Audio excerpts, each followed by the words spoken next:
In January this year, we put out a list of 49 Russian oligarchs, government and ministry officials that had died or went missing under mysterious circumstances across 2022 and 2023. And now that we're getting toward the end of 2024, the tempo of missing persons seems to only be accelerating, with the following people having died under mysterious circumstances in just the last 11 months. The first of which being Zoya Konovalova, the editor-in-chief of the broadcaster Kuban, who had been publishing some stories critical of the war. The next being Ivan Sechin, son of the Rosneft CEO and the Grey Cardinal of the Kremlin, Igor Sechin. We've also seen critical war correspondent Andrei Morozov die under mysterious circumstances after posting about Russian casualty figures for the Battle of Avdiivka. Next up is Vitaly Robotas, the vice president of the Russian energy company Lukoil. Next being Alexander Surikov, the former Russian ambassador to Mozambique, an area where Wagner had operated quite poorly. After that was Russian judge Natalia Lorina. Following that was the Belarusian ambassador to Germany, Zhana Sidorenko, who mysteriously fell out of a window after an interrogation in Moscow. Also falling out of a window,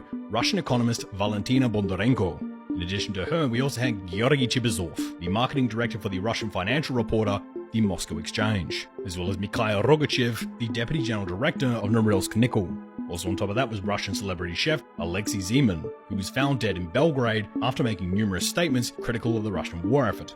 Next would be Konstantin Romodanovsky, the former head of the National Migration Service, and a former close confidant of Putin himself. The Russian pilot Dmitry Golonkov, who served as the chief of staff to the Russian 52nd Heavy Bomber Regiment, one that's taken heavy damage from missile strikes out of Ukraine, and Colonel Nikita Klenkov, a high-ranking GRU officer who was assassinated by gunshot whilst driving back to his home in Moscow. We also saw the passing of Colonel Maxim Yeremin, a former FSB colonel who reportedly died choking on a piece of meat at a Moscow restaurant, not long after he'd had a falling out with the Kremlin. But one of the most notable this year, and one of the close confidants of former Defense Minister Sergei Shoigu, was Major General Magomed Kundayev, who was the former head of the State Expertise Directorate for the Russian MOD, and suddenly died after being announced as a key witness in a major Kremlin corruption scandal, all of which occurred in just 2024.